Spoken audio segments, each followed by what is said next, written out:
Enseñanzas del Dalai Lama. El mundo. Reflexionemos detalladamente sobre los sufrimientos verdaderos. Como dice Asanga en su compendio del conocimiento manifiesto, existen dos tipos de sufrimiento verdaderos: los entornos y los seres que hay en ellos. Los distintos sufrimientos de la existencia cíclica están incluidos dentro de los tres reinos de la existencia cíclica: el reino del deseo, el reino de la forma y el reino sin forma. Los tres reinos son toscos agrupamientos de los niveles de la existencia cíclica, referidos a los frutos de tres niveles de conciencia, que vienen determinados por los niveles conceptuales. El renacimiento en el reino sin forma es un efecto del nivel más sutil de estabilización meditativa. El renacimiento en el reino de la forma es un efecto de los niveles inferiores de estabilización meditativa.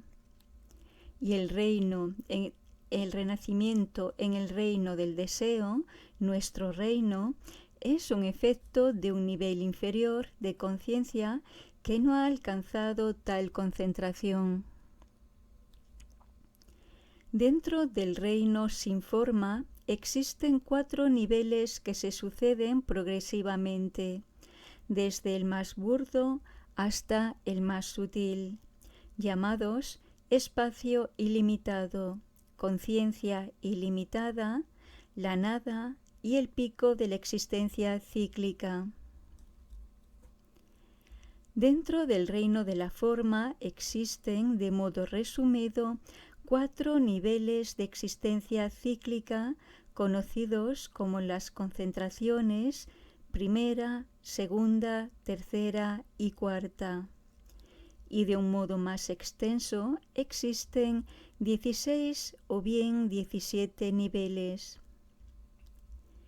Todas las existencias pertenecientes a los reinos de la forma y sin forma están consideradas como transmigraciones felices en relación a los estados inferiores, y todas ellas se inscriben en la categoría de dioses. Básicamente existen 2 tipos de seres en el reino del deseo: los de las transmigraciones felices y los de las transmigraciones desafortunadas. Las transmigraciones felices son las de los dioses, los semidioses y los humanos. Los dioses del reino del deseo se dividen a su vez en 6 clases: los 4 grandes linajes reales, el paraíso de los 33, la tierra sin combate, la tierra feliz, los que disfrutan de la emanación y los que utilizan la emanación de otros. Las malas transmigraciones se refieren a los animales, los espíritus hambrientos y los seres de los infiernos. En cuanto al número de mundos existente, podemos hablar de un conjunto de mundos integrados por 1000 millones de sistemas de mundos vagamente similares al nuestro. Según dicen, la formación y destrucción de estos 1000 millones de sistemas de mundos es más o menos simultánea. Esta explicación se encuentra en el Tesoro del Conocimiento Manifiesto de Vasubandhu. Además, el Tantra de la Iniciación de Brahapani dice que 1000 millones de estos sistemas de mundos, compuestos por 1000 millones de mundos, forman lo que se llama un océano infinito.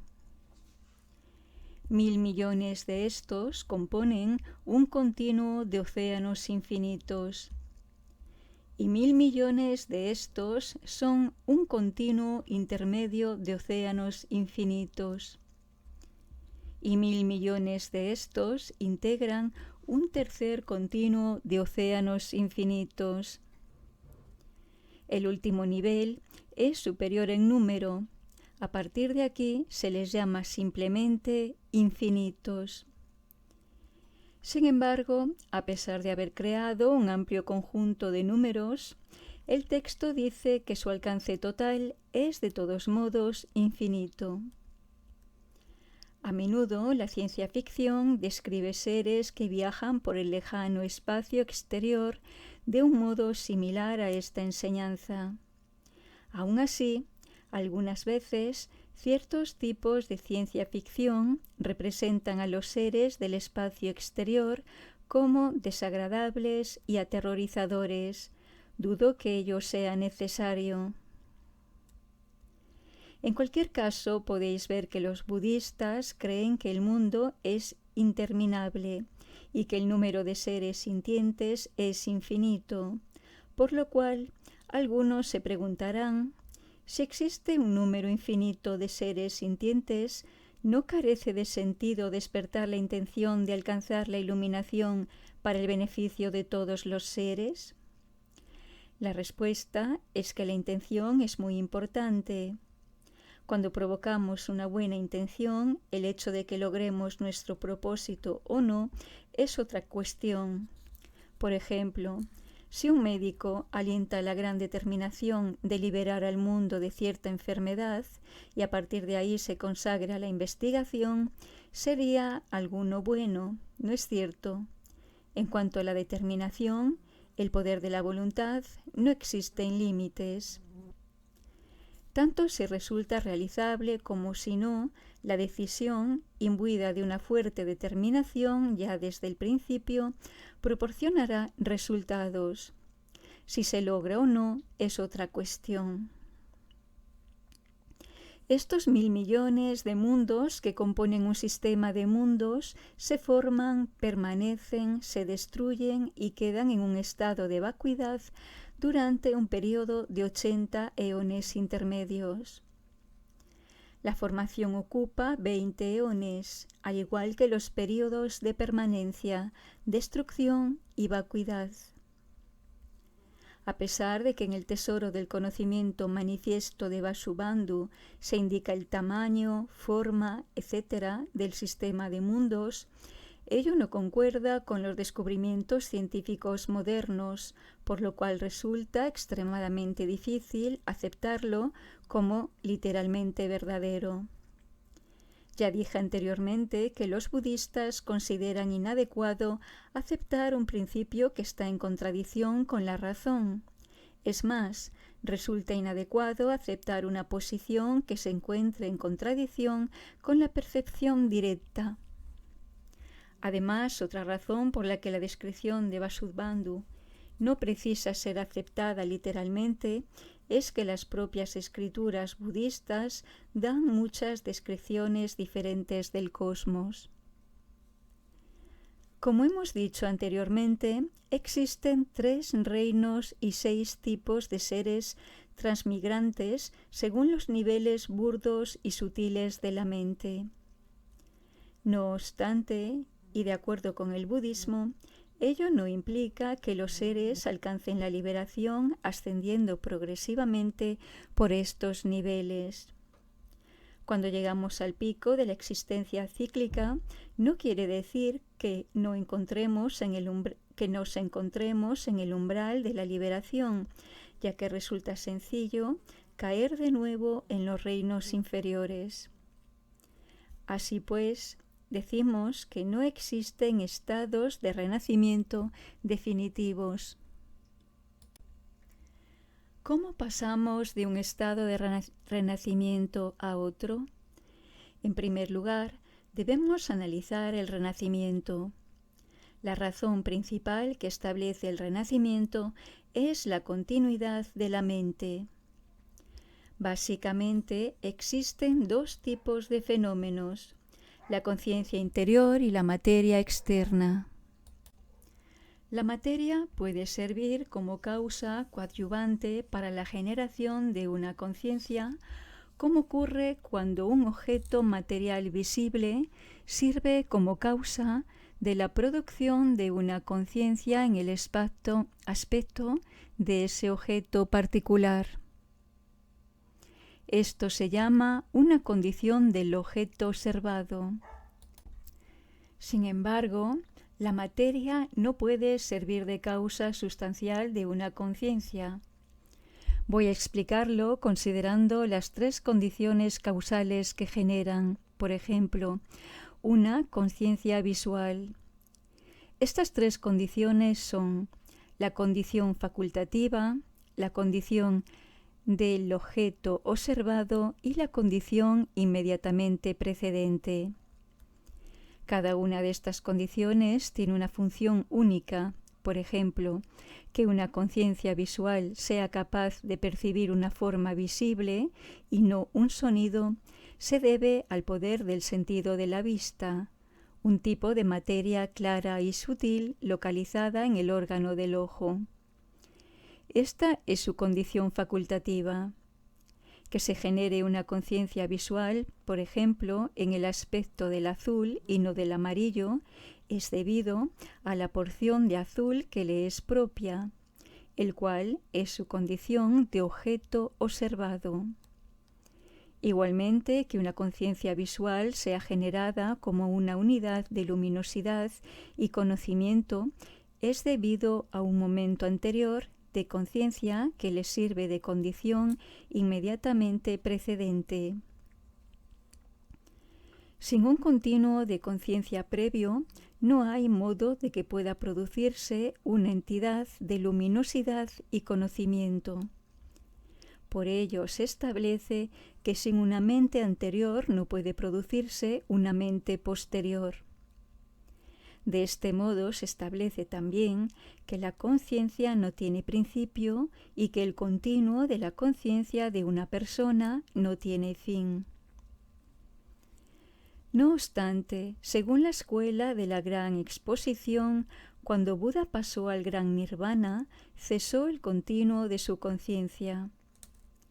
Nagarjuna refutó tal posición por medio del razonamiento, afirmando que si los seguidores de esta escuela consideran el nirvana como una separación del continuo de los agregados físicos y mentales, en el momento en que se alcanzara dejaría de existir la persona que lo realizara, y que por el contrario, cuando la persona existiera todavía, no podría haber nirvana, lo que significaría la imposibilidad de que una persona lo alcanzara.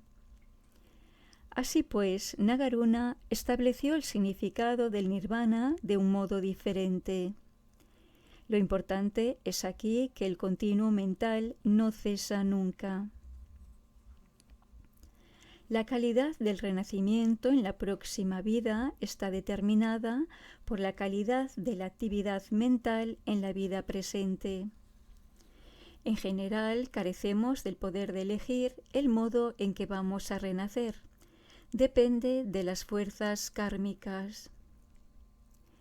No obstante, el periodo cercano al momento de la muerte ejerce gran influencia en tanto puede activar un karma de entre los muchos que una persona ha acumulado anteriormente. Por tanto, existe la oportunidad de intensificar y activar un karma virtuoso. Además, cuando se ha logrado una realización elevada y se ha obtenido el control sobre el modo en que se renacerá, en lugar de renacer simplemente, es posible tomar lo que se llama una reencarnación. Existen también muchos tipos de reencarnaciones, pero volvamos a nuestro tema. ¿Cómo pasamos de una vida a otra? Cuando uno muere en el reino del deseo o en el reino de la forma para renacer en el reino sin forma, no existe un estado intermedio. Por lo demás, siempre que se renace, existe un estado intermedio entre la vida presente y la próxima. ¿Cuál es el modo de proceder de la muerte y cuál es la naturaleza del estado intermedio? En primer lugar, la muerte puede producirse por agotar el mérito o por accidente. De acuerdo con una explicación muy simple de Vasubandhu en su Tesoro del Conocimiento Manifiesto, la propia mente de la muerte puede ser virtuosa del mismo modo que puede serlo incluso el momento mismo de la concepción. En este caso, una mente virtuosa de la muerte puede actuar como condición inmediatamente precedente, provocando una mente virtuosa de la concepción de la próxima vida. Sin embargo, en el Compendio del Conocimiento Manifiesto, Asanga establece una presentación más sutil en la que la mente de la muerte es necesariamente neutral, como lo es también la mente del primer momento de renacimiento. Además, en el Yoga Mantra superior existe una exposición acerca de unos niveles mucho más sutiles de la conciencia que pueden ser utilizados de tal modo que la persona que ha practicado correctamente el Yoga Mantra superior puede incluso transformar la mente más sutil de la clara luz de la muerte en una conciencia virtuosa. En general, aquellos que han practicado enérgicamente la virtud durante su vida experimentan una muerte fácil y apacible, mientras que los que se han empleado en numerosas actividades no virtuosas tienen una muerte más difícil y agitada. No obstante, una enfermera europea me contó que las personas que creen en alguna religión mueren con mayor temor. Aún así, si durante la mayor parte de la vida se tiene una buena motivación, tratando sinceramente de ayudar a los demás tanto como sea posible, entonces no habrá arrepentimiento cuando llegue el último día. Cualquiera sentirá que ha hecho lo que ha podido y que ha vivido su vida de un modo significativo y fructífero. Esta es una de las mejores protecciones para evitar el temor al acercarse el momento de la muerte. No obstante, las personas que dedican la mayor parte de su tiempo a engañar, defraudar e insultar a los demás tienden a desarrollar un profundo sentimiento de culpabilidad, una conciencia culpable. Puede que ni siquiera sus propios amigos conozcan sus sentimientos íntimos, pero cuando llegue el último día, emergerán sus propios sentimientos de desasosiego profundamente arraigados. Durante el proceso de la muerte, el calor del cuerpo se retira de sus partes de diferente manera según los distintos tipos de personas. En aquellas que han acumulado una gran cantidad de karma virtuoso, el calor del cuerpo comienza a retirarse desde las partes inferiores del cuerpo, mientras que las que han acumulado una gran cantidad de karma no virtuoso, el calor se retira partiendo de las partes superiores del cuerpo. Después, paso a paso, cesa la respiración externa y el calor se reúne en el corazón. El sistema del yoga del mantra superior presenta el proceso de la muerte en términos de los 4 o de los 5 elementos. En esta explicación, las capacidades de los elementos para servir como bases de la conciencia disminuyen gradualmente, con lo cual se da una serie de apariencias mentales. Cuando la capacidad del elemento tierra para servir como base de la conciencia se deteriora, su signo externo es que el cuerpo se vuelve más delgado, etc. Como signo interno, y de acuerdo con la explicación del sistema de Guya Samaja, se experimenta la sensación de ver un espejismo. Luego, cuando la capacidad del elemento agua para servir como base de la conciencia se deteriora, la lengua se seca y los ojos se hunden. Como signo interno, tenemos la sensación de ver humo Y después, cuando la capacidad del elemento fuego se deteriora, el calor del cuerpo se agrupa tal como he dicho anteriormente. El signo interno es la sensación de ver luciérnagas. A continuación, cuando la capacidad del elemento viento o aire para servir como base de la conciencia se deteriora, la respiración cesa y como signo interno tenemos la sensación de ver una lámpara de aceite ardiendo en el espacio frente a nosotros. Anteriormente se percibía la apariencia de unas luciérnagas o chispas de fuego, que ahora se disuelve, surgiendo una apariencia de tipo rojizo. Seguidamente comienzan a disolverse los niveles más sutiles de los vientos o aires internos que sirven como soportes de la conciencia. En primer lugar, se disuelven los vientos que sirven como soporte de las 80 concepciones en una mente llamada apariencia, al mismo tiempo que experimentamos una intensa apariencia blanca. Este es el primero de los 4 estados conocidos como las 4 vacuidades. Después, cuando la mente de la apariencia blanca intensa, así como el viento o energía interior que le sirve de soporte, se disuelve en la mente llamada el incremento de la apariencia, surge una apariencia intensa roja o naranja. Luego, cuando la mente del incremento rojo intenso de la apariencia, así como el viento que le sirve de soporte, se disuelven en la mente llamada próxima al logro, percibimos una apariencia negra. Si los médicos estuvieran presentes en ese momento, posiblemente nos darían por muertos. No obstante, según esta explicación, la persona no ha muerto todavía, sino que está muriendo. A continuación, después del negro intenso próximo al logro, surge la mente de la clara luz de la muerte. Esta conciencia es la mente más sutil. Le llamamos la naturaleza búdica, la verdadera fuente de toda conciencia. El continuo de esta mente prevalece incluso en el estado de Buda. La conciencia permanece dentro del cuerpo mientras la clara luz de la muerte se está manifestando. Después, simultáneamente a la cesación de la mente de la clara luz de la muerte, se separan la mente y el cuerpo. Este es el adiós final. Al tiempo que tiene lugar la separación del cuerpo y la mente, uno pasa a través de la misma serie de 8 apariencias en su orden inverso.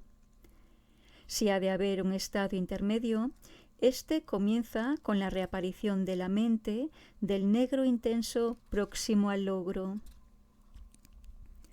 ¿Cuál es la naturaleza del estado intermedio? Un ser del estado intermedio no posee un cuerpo físico burdo como el nuestro. Tiene un cuerpo sutil formado por los vientos, aires internos y la mente, por lo cual el cuerpo de ese ser aparece instantáneamente allí donde el ser del estado intermedio desea ir. Así pues, puesto que sucede por mero pensamiento, ha de ser más rápido que la luz. Si no fuera así, entonces, dado que de un extremo a otro de la galaxia hay tantos años luz, incluso varios millones, uno tendría que viajar una absurda cantidad de tiempo entre 2 vidas.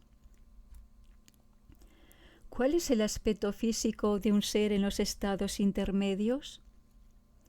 Sobre este punto existen 2 exposiciones discordantes. Según Vasubandhu y ciertos textos mántricos, el cuerpo de un ser del estado intermedio se parece al del ser en quien él o ella renacerán. Respecto al tiempo de duración de este estadio intermedio, una sola vida en él dura un máximo de 7 días, al término de los cuales ocurre una pequeña muerte, y el período máximo de permanencia en esta serie de estados intermedios es de 7 semanas, 49 días. No obstante, existen dos modos distintos de calcular la duración de un día. En un sistema se calcula en términos de días humanos y en el otro en términos del tipo de vida en la que se renacerá. ¿Qué tipo de percepciones tiene un ser en el estado intermedio? Ocurren varias apariencias favorables o desfavorables según el karma, positivo o negativo de la persona. También puede ver a otros seres que se encuentran en su mismo nivel. En el Tesoro del Conocimiento Manifiesto de Vasubandhu se dice que las personas que a través del esfuerzo han alcanzado la clarividencia del ojo divino pueden ver a los seres del estado intermedio.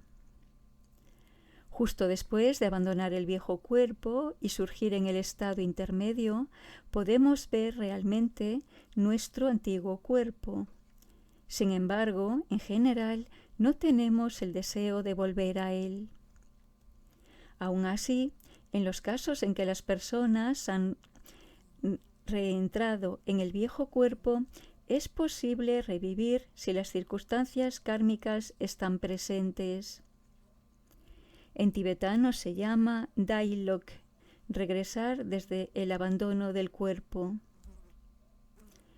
Pienso que debe de haber muchos tipos distintos de seres que han regresado desde el abandono del cuerpo, seres que durante el proceso de la muerte vuelven desde la mente de la apariencia blanca intensa, desde la mente del incremento del rojo intenso, desde la mente del negro próximo al logro o incluso desde el estado intermedio después de la mente de la clara luz de la muerte.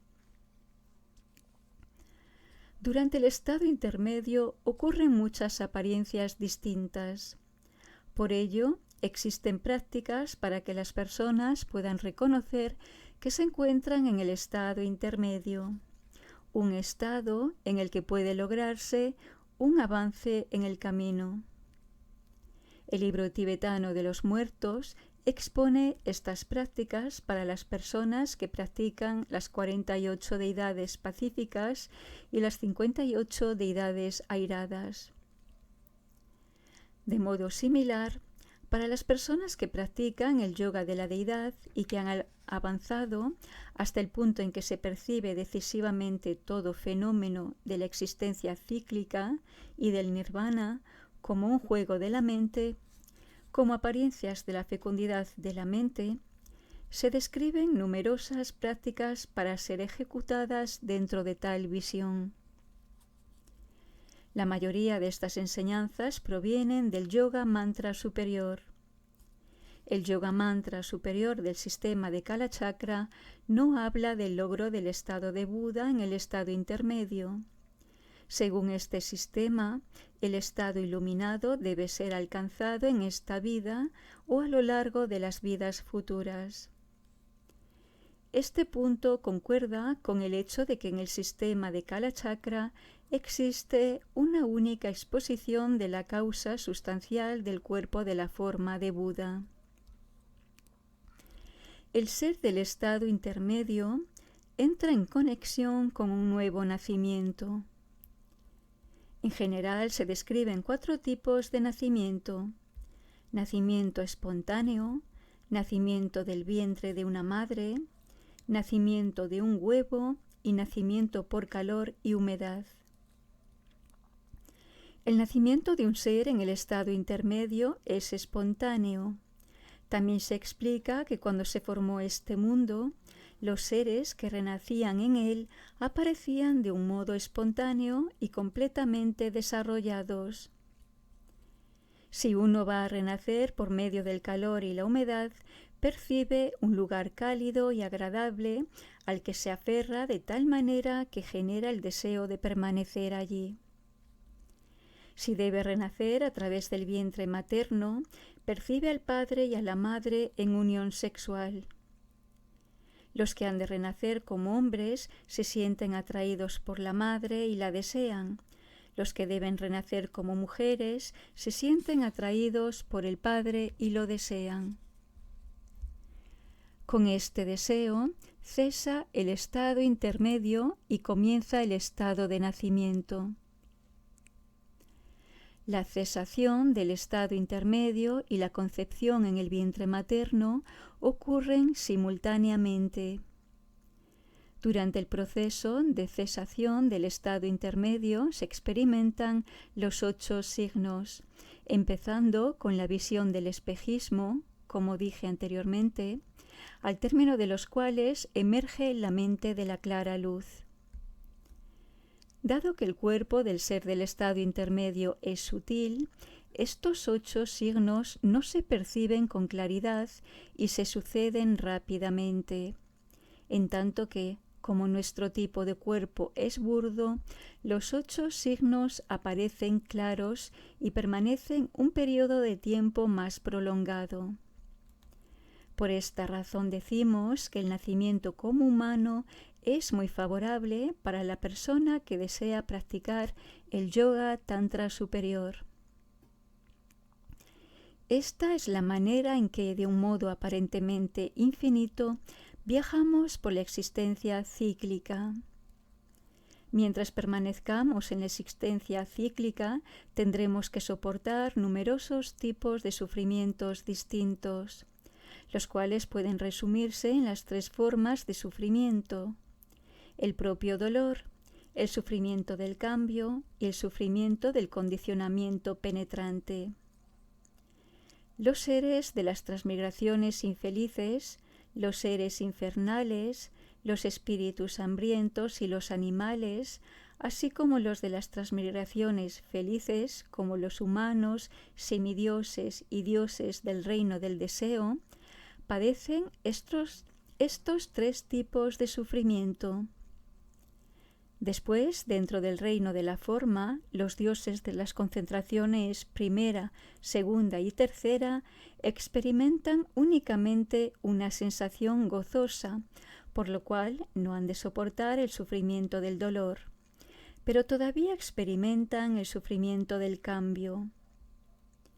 En la cuarta concentración y en los 4 niveles del reino sin forma, solo existe una sensación neutral.